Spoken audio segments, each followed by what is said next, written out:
Hi, good morning. இன்றைக்கி கொஞ்சம் வெளியில் போகிறோம். இவனை ஸ்கூலுக்கு அனுப்பிட்டு தான் போகிறோம். அவனுக்கு தெரியாது நாங்கள் வெளியில் போகிறோன்னு. தெரிஞ்சால் கொஞ்சம் கஷ்டப்படுவான். இன்றைக்கி பெருந்துறை கொஞ்சம் போகணும். போயிட்டு வந்துட்டு ஃபங்க்ஷன் ஒன்று இருக்குது, அதை அட்டன் பண்ணணும். இவன்கிட்ட நாங்கள் ஏன் சொல்லலைன்னா, அவன் ஸ்கூலுக்கு போக மாட்டான். எங்களோடையே வரேன்னு கொஞ்சம் அடம் பிடிப்பான். அதனால் நாங்கள் எதுவும் சொல்லலை. அவன் கிளம்புனதுக்கப்புறம் தான் கிளம்புனோம்.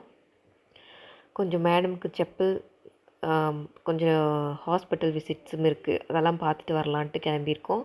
பார்த்துட்டு வந்துட்டு 11 போல் தான் அந்த ஃபங்க்ஷன் அட்டன் பண்ண போகணும்.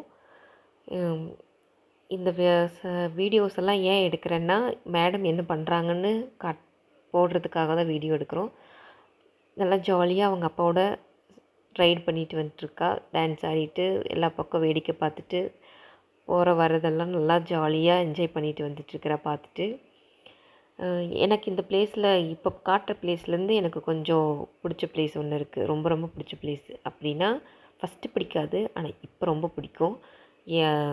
மறுபடியும் போக முடியாதான்ற ஒரு இடம்தான். உங்கள் எல்லாத்துக்கும் அப்படி இருக்கா என்னென்னு தெரியல, எனக்கு அப்படி தான் இருக்குது. எப்படின்னா, என்னோடய ஸ்கூல் தான். இந்த இடம் தானே நம்மளாம் ரொம்ப சீக்கிரம் முடிக்க முடியாதா அப்படின்ற நினச்ச இடம். முடிஞ்சதுக்கப்புறம் ஏன்டா முடிஞ்சதுன்ற நினச்சிட்ருக்கிற இடம்.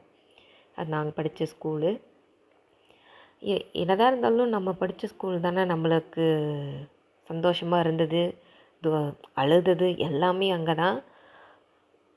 அது ஏன்னு தெரியல, அந்த இடத்த ரொம்ப மிஸ் பண்ணுறேன் வர வர.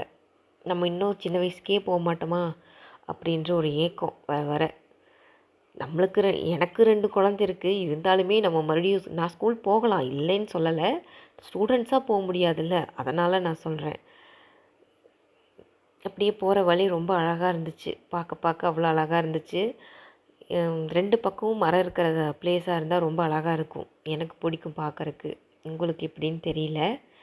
இந்த பிளேஸ் பாருங்கள், அப்படியே 2 பக்கமும் நம்ம வீட்டு மேலே கூரைங்கெல்லாம் எப்படி இருக்கும் அந்த மாதிரி அழகாக இருக்கும். கொஞ்சம் தூரம் போகிற வரைக்கும் கோவில்லையும் இந்த மாதிரி ஒரு கொஞ்சம் பிளேஸில் இருக்கும். இந்த பெருந்துறை போகிற வழியிலையும் கொஞ்சம் பிளேஸில் இருக்கும். அழகாக இருக்கும். எவ்வளோ அழகாக இருக்குதுல்ல. இதே மாதிரி போகிற வழி எல்லாமே இருந்துச்சுன்னா எவ்வளோ நல்லா இருந்திருக்கும். அது ஏன் எல்லோரும் அழிக்கிறாங்கன்னு தெரியல. ரோடு போகிறோன்றதுக்காக அழிக்கிறாங்க. அந்த ரோடு எக்ஸ்டெண்ட் பண்ணுறேன்னு சொல்லிட்டு நம்மளோட இயற்கையவே ரொம்ப அழிச்சிட்றாங்க. பார்க்கவே நல்லா இருக்கிறது இல்லை. எல்லா பக்கம் வீடு, ஃபேக்ட்ரி, வண்டிங்க. நம்மளுக்கு நம்மளுக்கு நோய் தான் அதிகமாகிட்டுருக்கு. அதுக்கு தான் நாங்களும் இப்போ ஹாஸ்பிட்டல் போயிட்டுருக்குறோம், நோய் ஜாஸ்தி ஆகிறதுனால. நம்மளுக்கு எந்த ஹாஸ்பிட்டல் போனால் என்ன, நம்மளுக்கு கொஞ்ச நாள் தான் அந்த மாத்திரையெல்லாம் தாங்குது, மதியம் தாங்க மாட்டேங்குது, மடி ஸ்டார்ட் ஆகிடுது, வேறு வழி ஸ்டார்ட்டு. ஒன்று முடிஞ்சால் இன்னொன்று ஸ்டார்ட் ஆகும்ல, அந்த மாதிரி தான்.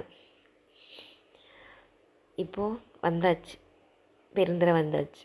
வந்துட்டு எங்களோட வேலையை நாங்கள் ஸ்டார்ட் பண்ண வேண்டியதான். ஷாப்பிங்கை முடிச்சுட்டு ஹாஸ்பிட்டல் போயிட்டு பார்க்க வேண்டியதான். நெக்ஸ்ட் வீடியோவில் பார்க்கலாம். இந்த வீடியோ உங்களுக்கு பிடிச்சதுன்னா சப்ஸ்கிரைப் பண்ணுங்கள், ஷேர் பண்ணுங்கள், லைக் பண்ணுங்கள். எங்களோட சேனல் நவீன் தேவா 23.